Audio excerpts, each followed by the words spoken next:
कलाक इंतजार कंदो रहियो जो इहो सिर्फ़ बयान ॾे। 2 कलाक खां पोइ जंहिंमहिल मां बयान ॾिनो आज़म सोरणी ना रफ़ीक समेझो सॾे काॾे विया काॾे न विया। मां अंदरि वञी करे आङुरियुनि में चक मारिया पियो जो बाबा मुंहिंजे अगरि हक़ में हुया जाइज़ में हुया त मां सां खड़नि ताईं मां सां 2 एफआईआर थी पियो नाजाइज़ी जूं। अगरि पुलिस खे बयान इहो ॾिनई उहे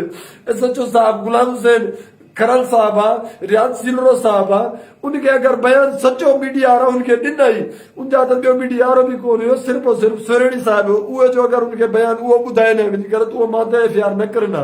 लेकिन मीडिया वारो अगरि जो मिली वञे मीडिया वारो मिली करे चई मूंखे अगवा करायो मां सां जाचूं करायूं जो मीडिया वारो उन सां मिली वञे त उहो एसएचओ खे वञी करे मोबाइल ॾेखारियूं सही बयान ॾींदो पियो। एसएचओ साहब पोइ मजबूर थी करे मां त इहे सम्झा एफआईआर कई। ॿियो हिन में पुलिस में कोई मां चवंदो शायदि कोई कसूर शायदि न आहे। आज़म सोरणी जेकी कई मां सां आज़म सोरणी कई जमील शाह इहे सम्झाए पैसा ॾियण वारो इहे सम्झाए सोरणी पैसा वठण वारो। ख़ुदा आज़म सोरणी अलाह ख़ुदा कंदो रब जी ज़ात कंदो। आज़म सोरणी तुंहिंजा बच्चा बि ख़ुशि कोन हूंदा तूं पोयो वरी छा चवे मूंखे अड़े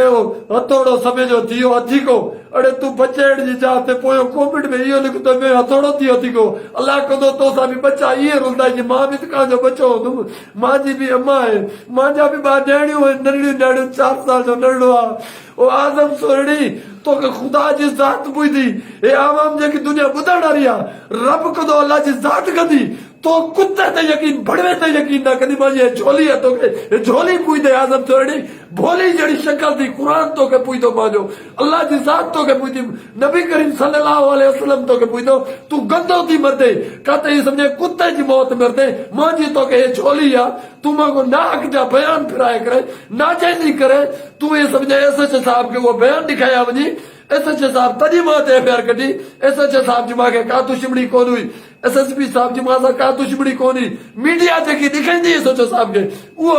एसएचओ साहब उन मां सां कयो आहे। मां ॿियो त कुझु न आहे चई सघंदो आहियां हे मां तोखे झोली ॾाए सघंदो आहीं हे तोखे झोली पुॼंदी अगरि हा तूं इहो बयान न आहे ॾिनो